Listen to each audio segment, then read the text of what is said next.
아멘. 함께 말씀 읽겠습니다.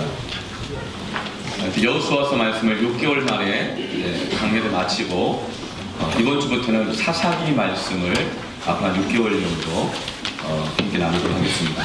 사사기 1장 1절부터 10절까지 말씀입니다. 제가 먼저 읽고 교독하도록 하겠습니다.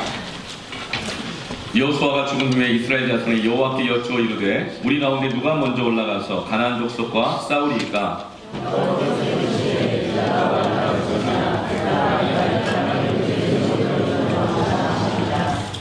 유다가 그의 형제 시몬에게 이르되 내가 제비 뽑아 얻은 땅에 나와 함께 올라가서 가나안 족속과 싸우자. 그리하면 나도 내가 제비 뽑아 얻은 땅에 함께 가리라 하니 이에 시몬이 그와 함께 가니라.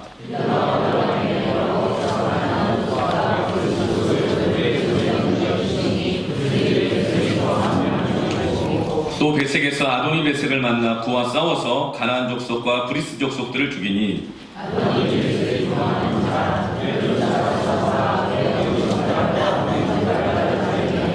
아도니 베색이 이르되 옛적에 70명의 왕들이 그들의 엄지손가락과 엄지발가락이 잘리고 내 상 아래에서 먹을 것을 줍더니 하나님이 내가 행한 대로 내게 갚으심이로다 하니라. 우리가 그를 끌고 예루살렘에 이르렀더니 그가 거기서 죽었더라.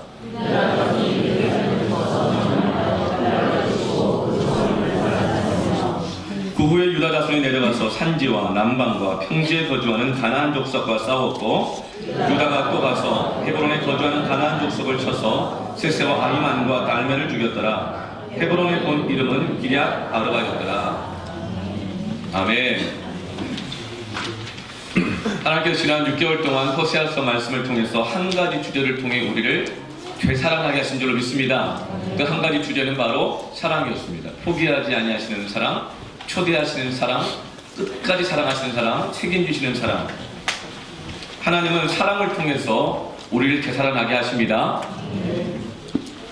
이제 호세아서 말씀을 끝내고 하나님 어떤 말씀을 또 주시길 원하십니까? 우리에게 어떤 말씀이 필요합니까? 그렇게 기도합니다. 기도하는 가운데 하나님 주시는 우리 안에 필요한 그 말씀 한 가지 단어가 무엇이었는데 따라합시다. 소망. 하나님은 우리에게 지금 소망이 필요하다고 말씀하십니다. 왜냐하면 이 시대가 너무나도 혼란스러운 시대이기 때문에 그렇습니다. 지금 우리에게 필요한 것은 혼란한 시대일수록 소망이 필요합니다. 소망으로 되살아나리라. 소망은 무엇입니까? 그것은 사랑하는 대상을 향하여 갖는 마음의 계획, 의지, 사랑하는 대상을 향하여 갖는 목적, 비전, 그것이 소망입니다. 소망은 사랑과 바로 연결되어 있습니다.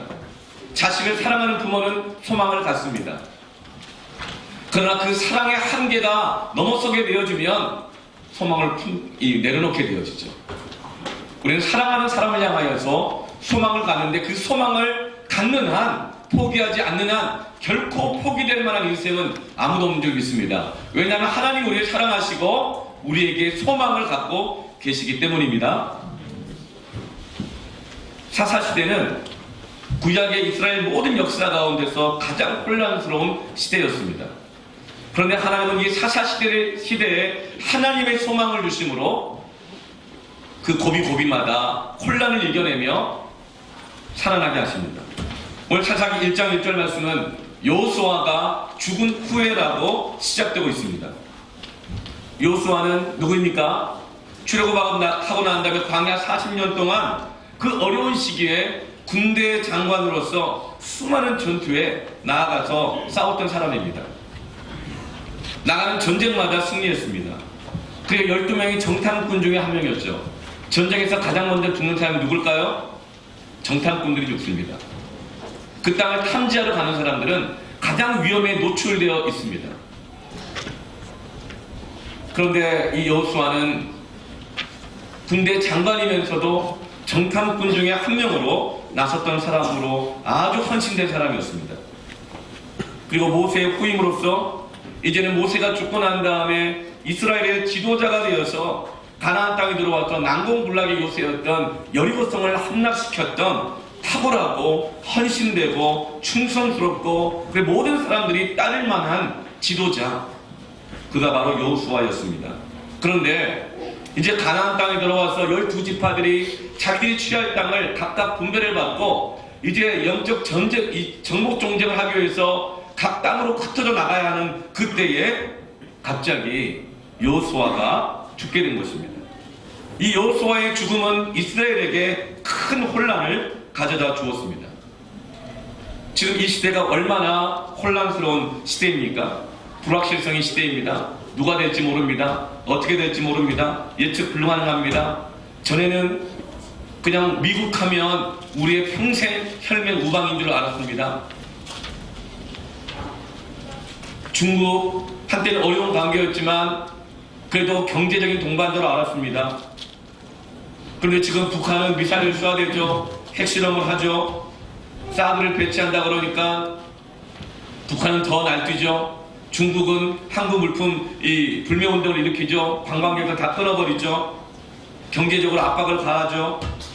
일본 위안부 문제, 소녀상 문제, 독도 문제, 우리의 우방인지 아니면 옛날에 적인지 우리를 이용해 먹으려고 하는지 알 수가 없습니다. 지금은 누가 우리의 우방인지 적인지 알 수가 없는 시대입니다. 혼란스럽습니다. 한미 주둔군의 전쟁 비용을 더 올려라. 한미 FTA 이제 철회하겠다. 누가 우방인지 적인지 지금은 알 수 없고 혼란스럽고 미국 금리 1% 올린다고 하면 한국은 미국의 재채기 하면 한국은 몸살을 앓는데 앞으로 경제 지표가 어떻게 될지 혼란스럽습니다.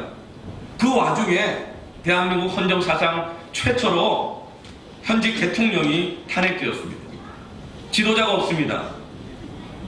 사사기에 가장 많이 반복되는 말 중에 하나가 그때의 왕이 없으므로 혼란스러웠다는 것입니다. 그때 왕이 없으므로 사람들이 저마다 자기 소견에 옳은 대로 살아갔더라. 혼란스러운 시대입니다. 사사시대는 바로 오늘날 우리가 처한 상황과 너무나 비슷합니다.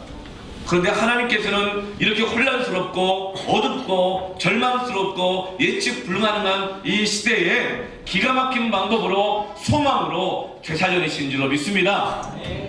그래서 하나님께서 우리에게 이 사사시대, 이 사사기 말씀을 주신 것이죠. 하나님께서는 이 혼란스러운 시대에 전혀 예측하지 못하는 사람들을 선택하셔서 그들을 통하여 혼란을 정리하십니다. 그들을 통하여 일으키십니다. 그들이 바로 이스라엘의 사사들입니다. 우리는 앞으로 사사기 말씀을 통해 이 혼란스러운 시대에 소망이 되게 하시는 13명의 사사들을 만나게 될 것입니다. 왜 사사들이 소망이 되는가? 사사들은 결코 탁월한 어떤 사람이나 영웅들이 아니기 때문에 소망이 됩니다. 여러분, 영웅은 소망이 되지 않습니다. 부러움만 될 뿐이죠. 영웅은 우리의 열등감이나 우리의 부족함을 드러나게 할 뿐이지 부러운 대상이지 소망이 자꾸 안 돼요. 너무 잘하는 사람, 탁월한 사람 앞에 서면 소망이 오히려 안 생깁니다. 그래서 소망이 안 돼요. 그러나 이 사사들은 너무나 평범한 사람들이에요. 때로는 우리보다 더 못한 사람들이에요. 목사님이니까 그렇게 하시죠. 그러면 그 목사는 소망이 아닙니다. 이 일은 목사님이 하십시오. 그러면 그 목사는 소망이 안 되는 사람이에요. 돈이 있으니까 그 사람은 그거 합니다. 그리고 그 돈은 소망이 아니라 오히려 절망이 되는 것이죠. 그 사람은 똑똑하니까 그 일을 할 수 있죠. 그리고 그 똑똑함은 소망이 아니라 낙심이 되게 되는 겁니다. 그리고 사사들은 아주 평범하게 살아갔던 사람들입니다. 때로는 굉장히 열등한 조건을 가지고 있었던 사람이에요. 기드온은 농부였습니다. 근데 그는 아주 소심한 사람이었고 열등감에 사로잡힌 사람이었고 피의식에 사로잡혀서 포도주 틀 속에 숨어가지고 타작을 하면서 원망과 피의식과 열등감에 사로잡혔던 아주 소심한 사람이었습니다. 소심한 목동도 있습니다. 애국과 같은 사람은 나면서부터 장애를 가지고 태어나서 한 팔을 못 쓰는 사람이에요. 소망과는 전혀 상관없어 보이죠. 영웅과는 전혀 상관없어 보입니다. 지도자와는 전혀 상관없어 보입니다. 입단은 누굽니까? 첩의 아들로 태어났어요. 그러다 보니까 그렇게 무시를 많이 당하고 왕따당하다가 성격이 아주 그냥 거칠어지고 더러워져가지고 같이 못 살아요. 그래서 안 되겠다, 피는 못 속인다고 내쫓아버렸어요. 내쫓아버렸더니 초록이 동록이라고 비슷한 사람끼리 모였는데 조폭을 이루고 살아갑니다. 그런데 그런 사람을 하나님이 부르셔서 소망의 사람으로 만드십니다. 삼손 어떤 사람입니까? 모든 걸 다 가진 것 같죠? 지혜도 가졌습니다. 외모도 멋있었습니다. 능력도 있었습니다. 체력도 좋았습니다. 그런데 그는 한 가지 핸디캡이 있었어요. 가진 모든 것을 무효화할 만한 한 가지 핸디캡. 그의 특징은 교만함이었습니다. 가진 것이 많아가지고 그렇게 교만했어요. 교만한 사람의 특징이 뭔지 아세요? 중독에 잘 빠집니다. 특히 어떤 중독? 인간 중독, 자기 중독, 나르시즘, 자기가 푹 빠져요. 그래서 자기 생각이 다 옳은 줄 알고 자기가 자기 중심 모두게 다 돌아가야 되는 거예요. 그래서 중독이 잘 빠져요. 그런데 또 이 교만한 사람은 사실 열등감에도 많이 빠집니다. 교만과 열등감은 동전의 양면인데 어느 순간에는 교만했다가 어느 순간에는 자기보다 더 나은 사람을 보면 막 열등감에 빠지고 시기하고 질투하고 경쟁하게 됩니다. 이 폭이 너무 크다 보니까 조절이 안 돼요. 조절이. 그래서 교만한 사람들은 많은 경우 분노가 잘 조절되지 않는 장애를 겪고 있습니다. 중독에 잘 빠집니다. 그것이 바로 삼손이었습니다.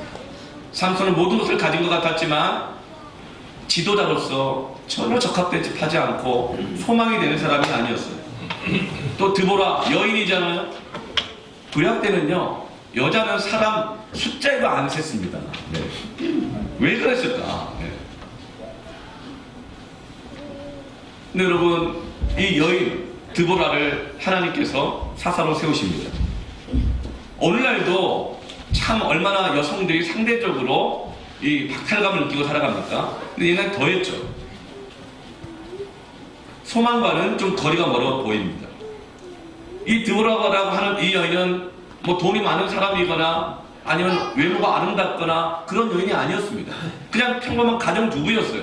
집안 살림하고 농사일도 없는 그 외모도 아름답지도 않고 평범한 여인이었습니다. 그런데 한 가지 그의 특징이 있었습니다. 세요. 세. 원래 이쁘면 막 넘어가잖아요. 예, 왜 그 사람 말을 듣냐 그러면 이뻐 막 이러잖아요. 그런데 드보라는 안 이뻐요. 모르겠어요. 이쁘단 말이 없으니까. 기질이 근데 거쳐요. 거칠어요. 요즘 말로 말하면 걸크러쉬. 센 여인이에요. 센 여인. 그러니까 집안 살림하면서 나이 들어서 성격이 억척스러워진 거예요. 거칠어요. 세요. 지도자, 소망 별로 연관이 없어요. 그런데 하나님께서는 이런 사람들을 통하여서 하나님의 역사를 이루십니다. 여기에 놀라운 은혜가 있고 놀라운 하나님의 비밀이 있습니다. 그래서 우리는 이런 사람들을 만나면서 소망을 갖게 되는 것입니다. 여호수아가 죽자 이스라엘은 큰 혼란에 빠집니다. 이스라엘 자손이 여호와께 묻습니다. 우리 가운데 누가 먼저 올라가리이까? 1장 1절 말씀 보면 여호수아가 죽은 후 이스라엘 자손이 여호와께 여쭈이르되 우리 가운데 누가 먼저 올라가서 가나안 족속과 싸우리이까? 전쟁을 나가긴 나가야겠는데 살긴 살아야겠는데 나는 못 나가겠고 누가 좀 먼저 나가면 그 뒤에 잘 골라서 줄을 서려고 하고 있는 거예요. 그러니까 누구 밑에 줄 서면 좋겠습니까? 지금 이 질문을 하고 있는 거예요. 우리는 혼란에 빠지면 눈치를 보기 시작합니다. 너무 빨리 나서도 안 돼. 하는 거 봐서 이렇게 합니다. 그리고 누가 하면 따라갑니다. 그래야 내가 욕 안 먹으니까. 그리고 줄을 잘 서려고 해요. 군대도 줄을 잘 서야 되죠. 직장에서도 줄을 잘 서야 되죠. 줄 잘 서야 된다. 인생은 줄이다. 이렇게. 사람은 혼란스러울 때, 두려울 때 눈치를 봅니다. 어디에 줄 설 것인가 계산하고 기회를 보며 주저합니다. 그런데 그렇게 줄 서려고 하고 있는 이스라엘 백성들에게 하나님은 말씀하십니다. 따라합시다. 유다가 올라갈지니라.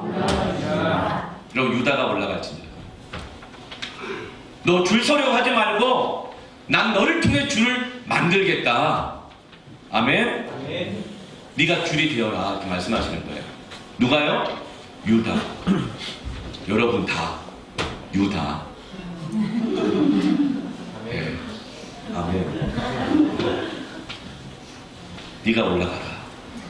줄 서리고 눈치 보고 있지 말고 내가 너를 통하여 일하겠다.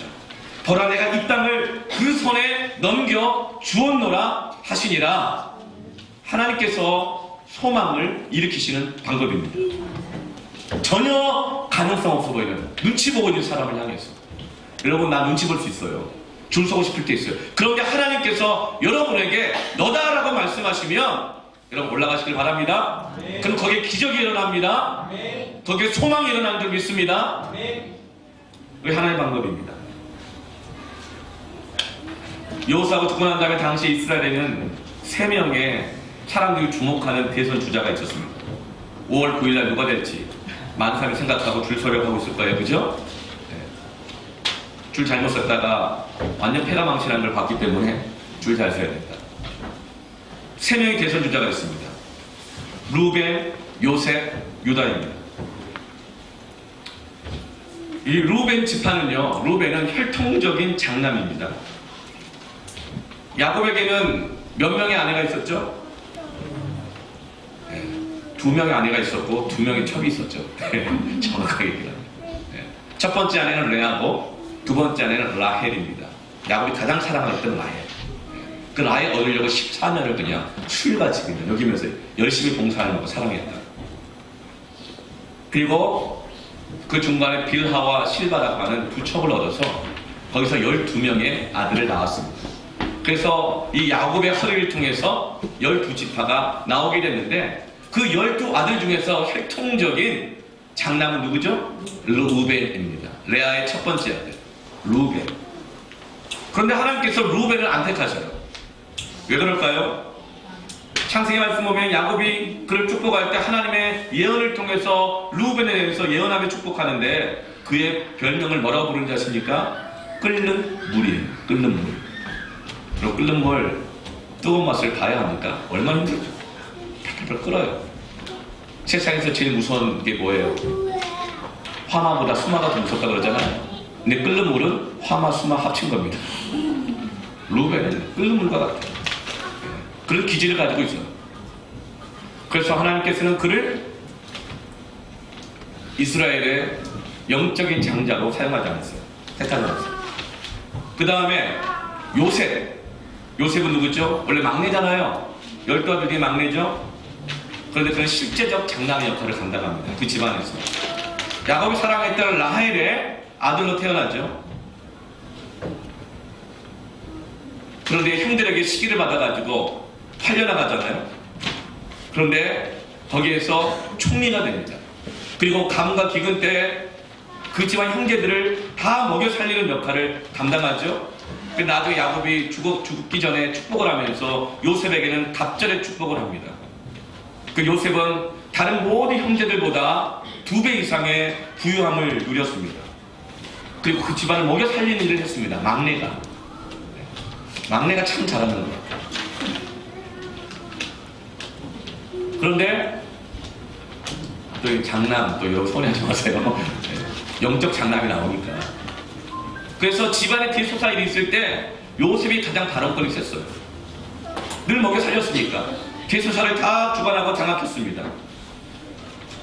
그런데 하나님께서는 요셉을 영적인 장자로 쓰지 않으세요. 선택하지 않으세요. 하나님께서 순서로 따지면 루벤 다음에 시므온이 있고 시므온 다음에 레위가 있는데 왜 네 번째인 유다를 영적인 장자로 사용하십니까? 루벤의 별명은 끓는 물이라 그랬죠. 시므온과 레위는요, 둘째 셋째는 별명이 똑같아요. 그 별명이 다 잔혹한 칼이에요. 잔혹한 칼. 왜요? 자꾸 찌른다는 거예요. 자꾸 상처 주고 찌르고. 근데 잔혹해요. 뭔 말이죠? 찌른데 또 찌르고. 그게 별명이에요. 성품적이에요.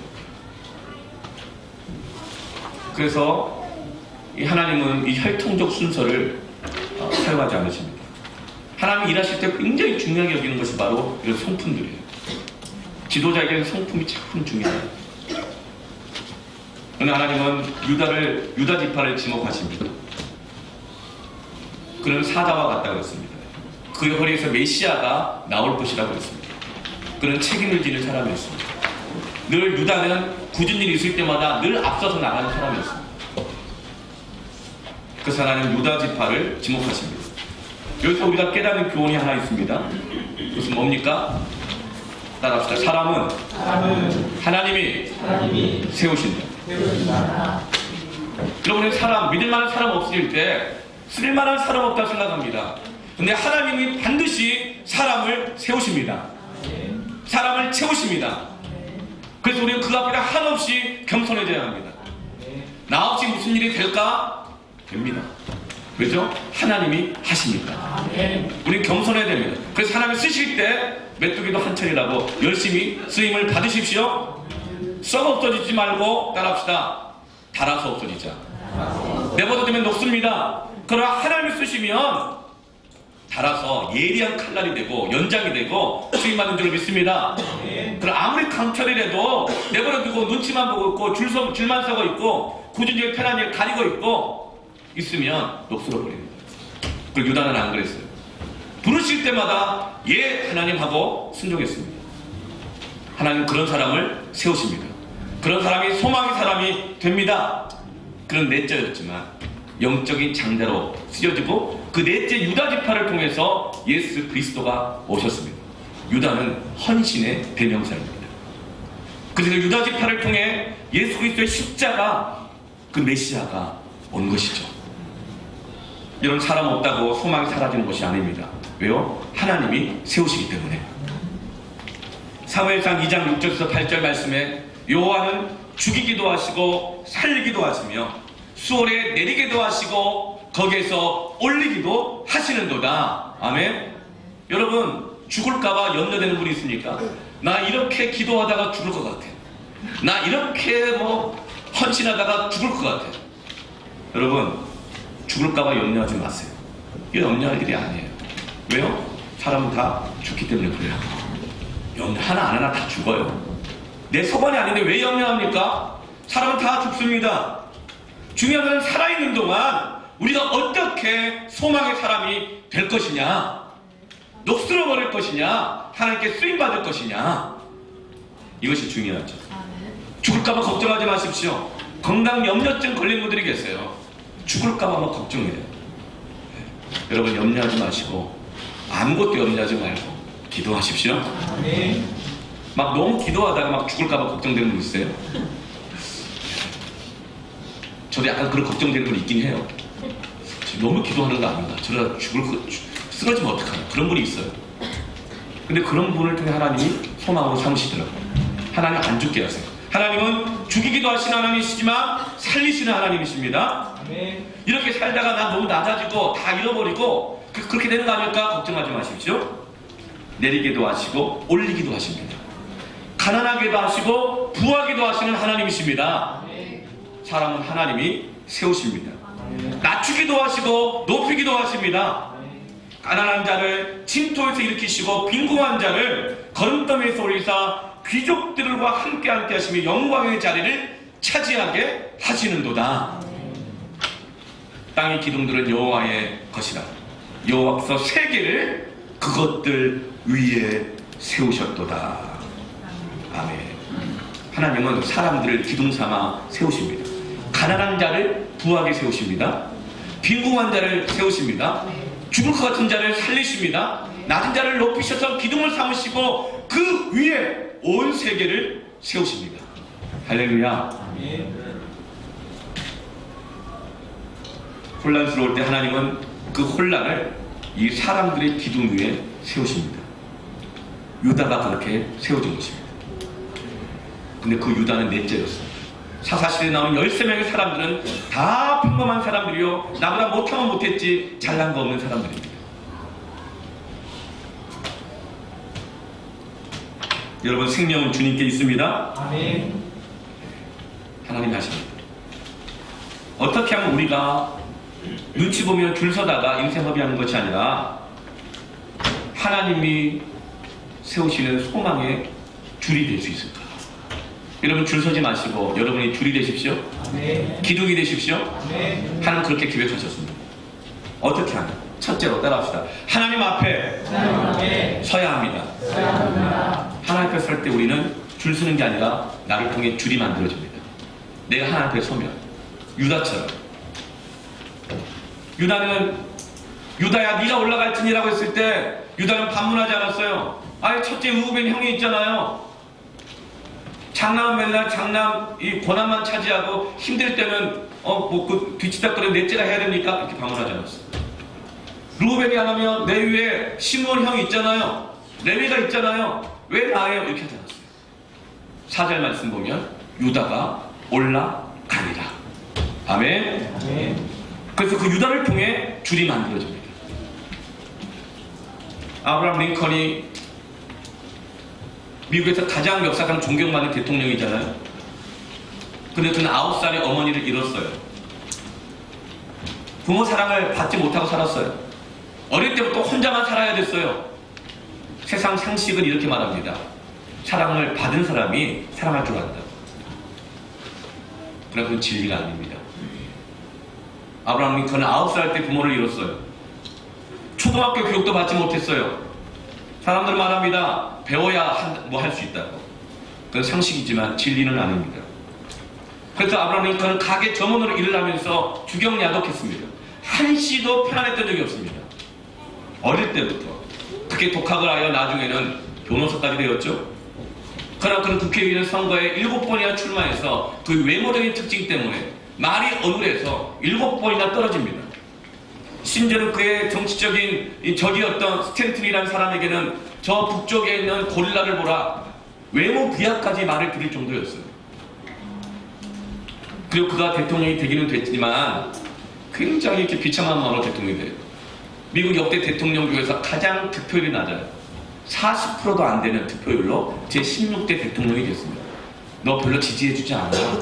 너 지지하는 사람보다 반대하는 사람이 더 많아. 그런 사람이었어요. 그런데 그는 남북전쟁 중에 저녁마다 그의 천막에다가 하얀 수건을 걸어놓고 어머니가 남겨놓은 유품 중에 그 성경을 펴고 말씀을 읽고 기도하는 사람이었어요. 흰 수건을 걸어놓는 이유는 나 지금 하나님 앞에 서 있으니 아무도 건드리지 마라. 아무도 방해하지 마라. 아무도 들어오지 마라. 왜? 이 전쟁의 승부는 나의 능력이 아니라 군사의 수가 아니라 하나님께 달려있기 때문이다.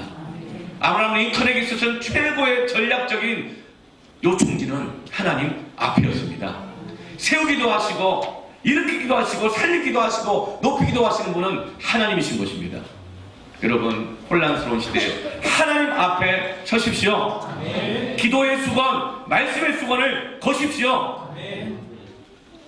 그래서 지금도 미국의 대통령들은 대통령 선서할 때 아브라함 링컨의 성경책에 손을 얹고 지금도 선서를 하는 것입니다. 아브라함 링컨이 전쟁 중에 국방부 장관을 세워야 돼요. 장관이 오는 거예요. 그때 누굴 세울 것인가 고민할 때 많은 사람들이 추천을 했지만 그는 그의 정적이었던, 그를 고릴라라고 비하했던 스탠튼을 국방부 장관으로 세웁니다. 왜냐하면 그는 강직한 사람이었기 때문에 그렇고, 그는 자기가 한 말은 책임지는 사람이었기 때문에 비록 자기를 대적했다 하더라도 이 사람이야말로 하나님께 쓰실 사람이다 하고 그걸 국방부 장관으로 세웠어요. 거기에 스탠튼이 감동을 받은 거예요. 나는 아니라고 생각했는데 감동을 받았어요. 근데 스탠튼이 보니 아브라함 링컨이 그 전쟁통에 너무 힘든데 저녁에 그렇게 기도하는 거예요. 말씀을 읽는 거예요. 건강이 걱정될 정도였어요. 감동받은 스탠튼이 이렇게 말합니다. 대통령, 아브라함 링컨 대통령 각하, 그렇게 하다 몸 상하시면 어떡합니까? 안 됩니다. 이제 좀 쉬십시오. 대신 저와 우리 참모들이 기도하겠습니다. 좀 쉬셔야 됩니다. 이렇게 막 얘기를 하는 거예요. 그리고 이렇게 말합니다. 걱정하지 마십시오. 우리가 기도할 겁니다. 하나님이 우리 편이 되어 달라고. 아멘이죠? 그런데 그 말을 듣는 아브라함 링컨이 이렇게 말합니다. 아니요. 하나님이 우리 편이 되어달라고 기도하지 마십시오. 하나님은 언제나 우리 편이었습니다. 중요한 것은 우리가 하나님 편 되는 것입니다. 우리가 하나님 앞에 있는 것입니다. 여러분 줄 서려고 하지 마시고 하나님 앞에 서십시오. 그러면 당신을 통해 하나님의 소망의 줄, 구원의 줄이 생길 것입니다. 우리는 너무나 많은 사람들 앞에 서 있어요. 미워하는 사람, 싫어하는 사람, 열등감에 빠지게 한 사람, 분노하게 한 사람, 용서치 못할 사람, 부러운 사람, 닮고 싶은 사람. 그러나 여러분, 하나님 앞에 서십시오. 그때 기적의 역사가 일어납니다. 소망이 일어납니다. 사람 앞에 서 있는 사람은 누구 때문에 뭐 안 된다고 생각해요. 누구 때문에 핑계댑니다. 그러나 사람은 하나님이 세우십니다. 사람한테 핑계대고 사람 줄 잘 서고 하려고 하지 말고, 내가 시집을 잘했네 못했네 생각하지 말고, 내가 남편을 잘못 만났네, 내가 아내를 뭐 잘못 만났네, 내가 뭘 먹고 뭘 낳았을까, 사람 앞에 서지 말고 하나님 앞에 설 때에 가정이 바뀝니다. 왜냐하면 사람은 하나님이 세우신 것입니다. 핑계대다가 녹슬지 마십시오. 신앙 다 식어버립니다. 하나님 앞에 서십시오. 이사야 6장 1절에 우시야 왕이 죽던 해에, 우시야 왕은 훌륭한 왕이었습니다. 종교개혁을 일으켰습니다. 부흥의 시기였습니다. 강대국이었습니다. 그런데 이 우시야 왕이 병이 들다가 나중에 죽어요. 그러다 이사야 선지자가 크게 낙심해서 성전에 와서 엎어져 있어요. 기도도 못해요. 너무 낙심해가지고 혼란스러워. 왜냐하면 이 우시야 왕은 훌륭한 왕이었는데 아무리 생각해도 우시야를 대신할 만한 왕이 없는 거예요. 그리고 우시야 왕은 이사야 자기의 사촌이었어요. 그래서 그 덕에 이사야는 왕궁에서 궁중 선지자 역할을 했는데, 그렇게 의지했던 우시야가 죽자 앞으로 어떻게 살아야 되지? 내 인생은 앞으로 어떻게 될까? 혼란스럽고 불안하고 두려운 거예요. 그렇게 엎어져 있을 때 하나님이 나타나셨습니다. 이사야를 부르십니다. 그러자 그때 이사야가 회개합니다. 성전에 가득한 그 옷자락과 같이 임재하시자 하나님 이사야를 부르시자 이사야가 회개합니다. 화로가 내 입술이요. 왜 그랬을까요? 아마도 낙심한 중에 혼란스러운 시대 때는요, 쓸데없는 말을 많이 했던 것 같아요. 부정적인 말, 부정적인 말을 이렇게 많이 했던 것 같아요. 원망, 불평, 누구 때문에, 이 사람은 안 돼, 저 사람은 안 돼, 그 말을 너무 많이 했던 것 같아요. 그래서 화로가 내 입술이요. 회개하는 거예요. 그러다가 천사가 부젓가락으로 재단에 숯불을 가져다가 그 입술을 지지면서 너의 죄가 용서함을 받았다, 그렇게 말합니다. 그때 이사야는 다시 하나님의 음성을 듣는데, 어떤 음성을 듣는가? 이사야 6장 8절 말씀입니다. 같이 한번 읽을까요? 내가 또 주의 목소리를 들으니 주께서 이르시되 내가 누구를 보내며 누가 우리를 위하여 간구하시니, 그때에 내가 이르되 내가 여기 있나이다, 나를 보내서 하였더니. 누가 올라갈 겁니까? 눈치 보는 사람들이 물을 때에 하나님께서 유다야 네가 올라가라고 했을 때 유다는 올라갑니다. 혼란스러운 중에, 낙심한 중에 하나님께서 이렇게 말합니다. 그 음성이 들립니다. 누가 갈고? 그때 이사야는 이렇게 대답합니다. 내가 여기 있나이다, 나를 보내소서. 이사야는 소망의 사람이 되는 겁니다. 이사야서 1장부터 40장까지 얼마나 많은 하나님의 진노와 심판의 메시지가 있는지 몰라요. 근데 그 이후부터는 다 소망의 메시지로 바뀌는 것입니다. 어느 정도까지냐? 이사야서 6장 13절 말씀에 그 중에 10분의 1이 아직 남아있을지라도, 얼마나 쓸만한 사람이 없습니다. 다 없고 10분의 1밖에 안 남은 것 같았는데 그것마저도 황폐하게 된다는 거예요. 정말 사람이 없다는 거예요. 소망이 없다는 거예요. 임진왜란 때 이것저것 다 잃어버렸을 때 이사야가 이렇게 말하죠. 전하, 소장에게는 아직도 12척의 배가 있나이다. 그 10분의 1 정도 남았다고 생각했는데 이 12척의 배까지 다 없어지는 거예요. 그렇게 소망이 없는 시대입니다. 어떻게 될지 몰라요. 밤나무와 상수리나무가 배임을 당하여도 그런데 그 구루토기는 남아있는 것 같이 거룩한 씨가 이 땅의 구루토기니라 하시더라. 주여 내가 여기 있나이다 하나님 앞에 섰을 때에 아무도 없을 줄 알았더니, 소망도 없을 줄 알았더니 밤나무, 상수리나무, 굵은 나무 다 버려져서 기둥같이 있을 사람 아무도 없는 줄 알았더니 하나님은 바로 너 거룩한 씨를 통하여서 소망을 이루시겠다. 그것이 하나님의 방법입니다. 하나님 앞에 서면 거룩한 씨가 보입니다. 불가능성에서 하나님의 확실한 가능성이 보입니다. 그 그건 언제요? 하나님 앞에 서 있을 때. 그래서 아브라함 링컨은 그렇게 전쟁통에도 포화 속에서도 심수건을 걸어놓고 말씀과 기도의 시간을 하나님 앞에서 가진 것입니다. 최고의 전략적 요청지는 하나님 앞입니다.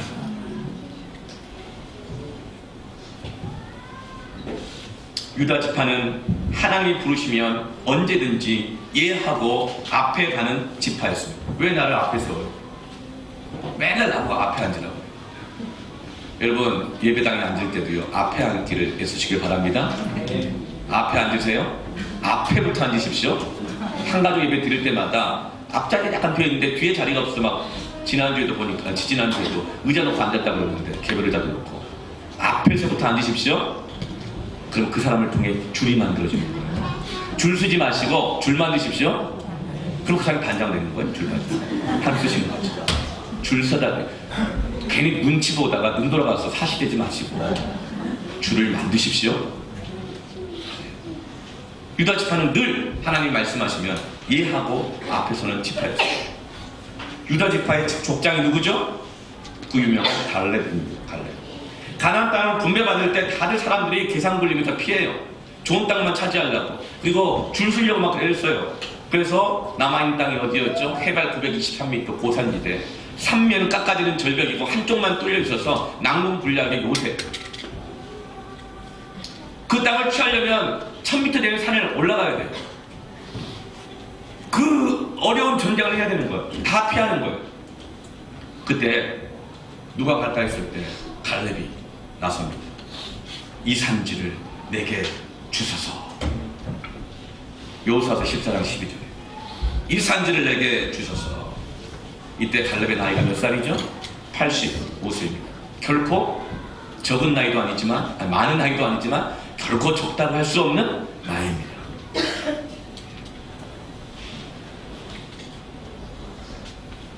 여러분 갈렙은 유다 지파 사람이었어요.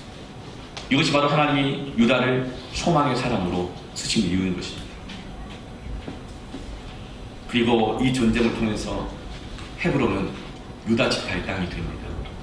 그리고 덤으로 예루살렘까지도 취하게 됩니다. 예루살렘은 이후에 예배의 수도가 됩니다. 나중에 헤브론은 다윗이 왕이 되었을 때 헤브론을 유다의 도시 수도로 삼습니다. 헤브론은 다스림의 정치적인 수도요. 예루살렘은 영적인 수도가 되는 거예요. 유다가 눈치 보고 줄 서지 않고 하나님의 부르심 앞에 줄이 되었을 때에 이스라엘에 예배가 섰다. 나라가 선 줄로 믿습니다. 여러분 더 이상 줄 서려고 하지 마시고 머리 굴리지 말고 하나님의 부르심 앞에 선봉에 서십시오. 여러분 잘 되는 교회와 안 되는 교회의 차이점이 있대요. 잘 되는 교회는요 앞에서부터 하는 거예요. 늦어요. 늦게 와요. 예배에 늦게 와요. 그러면요 늦었으니까 뒤에 대부분 안 씁니다. 심지어 기둥비에 안 씁니다. 그런데 늦게 와요. 그런데 부흥하는 교회는요 성경 얼굴 가리면서 앞으로 가봐요. 앞으로 가봐요. 맨 앞쪽으로. 부흥하는 교회 선봉에 서십시오. 그럼 줄이 됩니다. 그리고 그 사람 매주 이렇게 할까요? 안 그래요. 그 사람 통해 줄이 만들어집니다. 성경책이 너무 작으면 가방으로 얼굴 가리고 오시는 권사님이 늘어나기를 축원합니다. 이게 제일 부흥하는 자리예요. 제일 부흥하는 자리. 맨 앞에 부흥하는 자리. 맨 앞에 오려면 일찍 와야 돼요. 맨 앞에 서는 사람들이 일찍 와야 돼요. 맨 앞에 서는 더 부지런해야 돼요. 맨 앞에 서는 더 열심히 연습해야 돼요. 할렐루야. 어제 토요일에 연습하더구만. 할렐루야. 너무 은혜로웠어요. 밑에 말씀 준비하러 여기서 찬양이 들려오니까 제 길에 써놓지긴가 봐요. 여러분 선봉에 서려면 부지런해야 됩니다. 먼저 와야 됩니다. 그러니까 늦었더라도 앞으로 오십시오. 하나님 부르심에 순종하십시오. 소망의 사람이 되는 거예요. 두 번째로 어떻게 하면 소망의 역사가 일어납니까? 따라합시다. 하나님 앞에 함께 갑시다. 혼자 가는 게 함께 가야 돼요. 유다 지파는 제가 올라가겠습니다 하기 전에 뭐라고 말하죠? 가긴 이미 결정했는데 시므온 지파 둘째 형 루벤 다음에 둘째 형한테 형 갑시다. 형 데리고 가는 거예요. 적극적으로 여러분 함께 할 사람들을 구하십시오. 혼자 가려고 하지 마시고 함께 가십시오. 이것이 능력이 됩니다. 구슬이 서말이라도 꿰어야 보배가 되는 겁니다. 고리 하나는 금으로 만들었든 은으로 만들었든 강철로 만들었든 잘해봐야 귀걸이고 잘해봐야 반지고 잘해봐야 커봐야 목걸이입니다. 그러나 그 고리와 고리가 연결되면 사슬이 되고 능력이 되는 것입니다. 그렇게 줄이 만들어지는 거예요. 눈치 보는 사람, 줄 설교하는 사람을 통해 절대 줄이 안 만들어져요. 여러분 예배에 열심히 나오는 것 중요합니다. 여러분 함께 나오면 능력이 됩니다. 소망이 생깁니다. 기적이 일어납니다. 함께 나오기를 포기하지 마십시오. 여러분 주일 아침에 애들 챙겨서 나오는 게 쉽지 않습니다. 우리 일부 예배는 주로 봉사자들이 많이 섬기죠. 교사들도 많이 있어요. 애기들 다 챙겨갖고 나오는 거 쉬운 일 아니죠. 전쟁이죠. 아침마다 전쟁이에요. 아침마다 새롭고 늘 세월호 그러니까 아니라 아침마다 전쟁이고 늘 전쟁이에요. 그런데 애들이 좀 크면 지가 잘알아서 할 줄 알았더니 크니까 머리 굴고 더 말을 안 들어요. 안 가겠다는 거, 딴 데 가겠다는 거. 왜 꼭 교회 가서 예배를 드려야 되냐는 거. 예. 참 정말 애도 아니고 남편 챙기기 너무 힘들어요. 예. 또 그냥 애도 아니고 그냥 아내 챙기기가 그렇게 힘들어요. 그렇게 친구가 많은지 가고 싶은 데가 많은지 챙기는 거 힘들어요. 같이 가자고 하는 거 쉬운 일이 아닙니다. 여러분 언제 소망이 생긴 줄 아세요? 같이 가자고 해야 돼요. 같이 가자고 해야 돼요. 그래야 고리가 됩니다. 능력이 됩니다. 기적이 일어납니다. 소망이 생긴 줄 믿습니다. 함께 계속 가잖아요. 혼자만 가잖아요. 절망이 깊어져요. 낙심이 깊어져요. 그래도 하나님 앞에서는 버티기는 버티는데 능력은 언제 생기느냐? 함께 갈 때 생기는 것입니다. 안 나오는 사람 챙겨 나오는 것도 얼마나 힘들어요. 전도하는 거 얼마나 힘들어요. 그러나 함께 가자고 해야 합니다. 제 기억에 어릴 적 기억에 한 주일학교 선생님이 계셨어요. 남자분이셨는데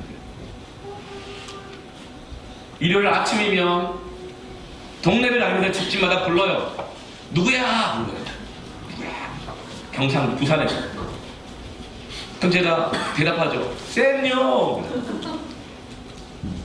그때 나오는 음악이 있어요. 기차가 어둠을 헤치고 은하수를 건너서 우주 정거장에 음악이 나와요. 교회 갈 때는 그게 나와요. 쌤요! 은하철도 999! 이렇게 나온다! 니 안 나오면 안 간다! 그럼 그냥 나가는 거예요. 그래서 그 선생님 반 아이들이요. 처음에 2명으로 시작했는데 21명 더 늘었어요. 함께 가자고 할 때 기적이 일어납니다. 소망이 됩니다. 그래서 목사가 됐잖아요. 니 안 나오면 안 간다. 같이 가자. 하는 톡에 제가 목사가 됐어요.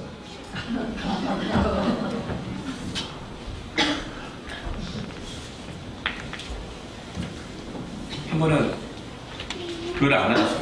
제가 말고 우리 제 아내께서 교회를 안 나갔어요. 어릴 때. 그 얘기를 들려주더라고요. 서대문서 할 때 교회를 안 나갔대요.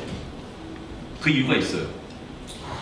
그 할머니가 신앙이 너무 철저해가지고 너무 율법적 신앙이라 질려가지고 막 이제 교회를 가고 싶지 않으니까 머리 굵으니까 이렇게. 근데 그때 안 오면 여지없이 그 서대문 독립문 교회 그 전도사님 집에 찾아온다니까요. 찾아오시네. 그 어설픈 양복 입고 신학생 찾아온다. 가자. 함께 가자. 사모가 됐잖아요. 네. 저 그분 누군지 모르고 참 고마워요. 어디서 사모를 구하겠어요? 그분이 구하시고 함께 가자. 여기에 능력이 있는 겁니다. 아멘. 여러분 함께 가자고 하셔야 됩니다. 싫다고 해도 함께 가자고 할 때 정말로 따라가십시오. 너무 상처 주고 낙심시키지 말고 제발 같이 가십시오. 그럼 능력이 생깁니다. 여러분, 줄 서지 마시고 줄을 만드십시오. 영적 전쟁에는 절대로 동역자가 필요합니다. 모이는 것이 능력입니다. 따라합시다. 모이는 것이 능력이다. 한국 교회 이 저력은요, 모이는 데 있었습니다. 잘 모여요. 잘 모여요. 유다 지파와 시므온 지파가 연합하였을 때 이제 배색에서 승리를 얻죠. 여러분, 성경에 마지막 시대에 대한 진단을 뭐라고 말하는 줄 아세요? 한마디로 얘기하면 이거예요. 개인주의예요. 개인주의. 무정해져요. 자기밖에 몰라요. 자기 배를 불리는 걸 좋아하죠. 발이 빨라. 자기는 엄청 바쁜데 개인적으로 살아가요. 요즘 딱 그렇죠. 예배 드릴 때도 그래요. 꼭 교회 가서 예배 드려야 되느냐고. 인터넷도 있고 화성 예배도 있고. 하나님은 이것도 저것도 아니고 신령과 진정으로 예배하는 자를 찾는다 그랬는데 묻고 싶어요. 인터넷으로 예배를 드리면, 집에서 예배를 드리면 진짜 신령과 진정으로 예배가 되나요? 묻고 싶어요. 정말 그래서 그러는 건지 아니면 편리해서 그러는 건지.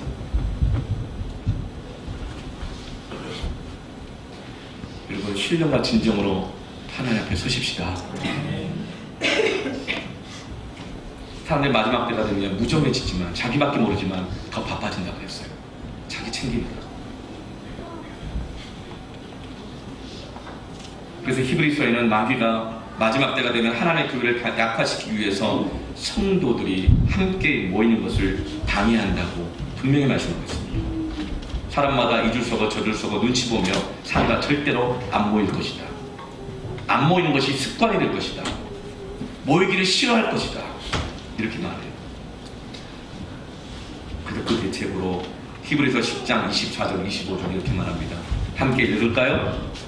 서로 돌아보아 사랑과 선행을 격려하며 모이를 펴는 어떤 사람들의 습관과 같이 하지 말고 오직 권하여 그날이 가까이 오물 볼수록 더욱 그리 하자. 여러분, 함께 모이는 교회가 혼란의 시대의 소망이 될 것입니다. 함께 모이는 교회가 세상을 살 것입니다. 구원의 줄이 될 것입니다. 이것은 마치 예수 그리스도께서 십자가에 달려 죽으시고 난 다음에 부활하시고서 우리에게 땅끝까지 복음을 전하라는 그 비전을 주시고 난 다음에 어떻게 하셨죠? 가버리셨어요. 그 제자를 황당한 거예요. 없네 주님? 어떡하냐? 염려하는 그들에게 주님은 성령이 오실 것이다. 그를 기다려라. 말씀 붙들고 기다려라. 기도하며 기다려라. 그렇게 하셨어요. 그 남은 자들은 다 어부 출신 세리들, 보잘것없는 사람들, 다 한번 예수님을 다 배신 한번 했던 전과가 있는 사람들이에요. 다 전과자들이에요. 그 12제자는 여러분 다 전과자잖아요. 다 배신의 이 증거도 있는 사람들이잖아요. 그런 자들이에요. 그런데 그런 자들이 말씀을 붙들고 기도하며 기다렸을 때, 하나님 앞에 섰을 때에 성령이 그들에게 임하자 오직 성령이 너희에게 임하시면 너희가 권능을 받고 예루살렘과 온 유대와 사마리아와 땅끝까지 이르러 내 증인이 되리라. 온 세계를 그들 위해 세우리라.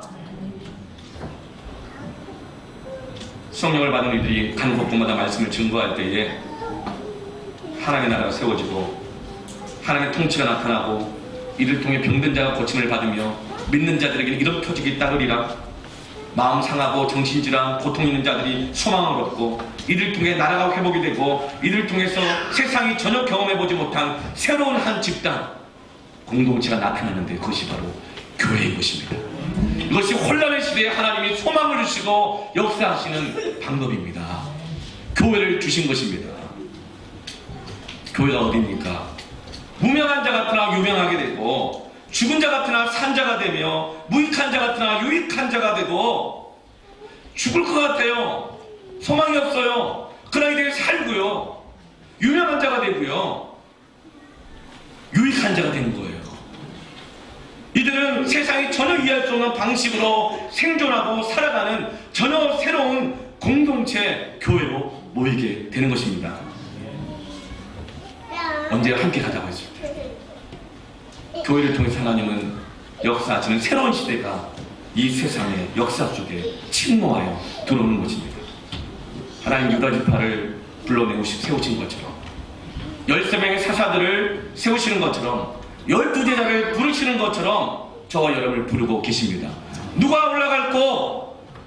유다 올라갈지니라. 유다가 올라가니라. 주여 내가 여기 있어 나를 보내소서. 시몬 함께 가자. 우리의 대답은 내가 여기 있어 오니입니다. 함께 가자고 했을 때 같이 가는 것입니다. 그럴 때 혼란의 시대에 소망의 역사가 일어납니다. 혼란의 시대에 기적의 역사가 일어납니다. 하나님의 통치 역사가 나타날 것입니다. 아멘. 기대하십시다. 하나님 앞으로 사사기를 통하여서 이 혼란한 시대에 소망을 주실 것입니다. 아멘. 이제 함께 기도합시다.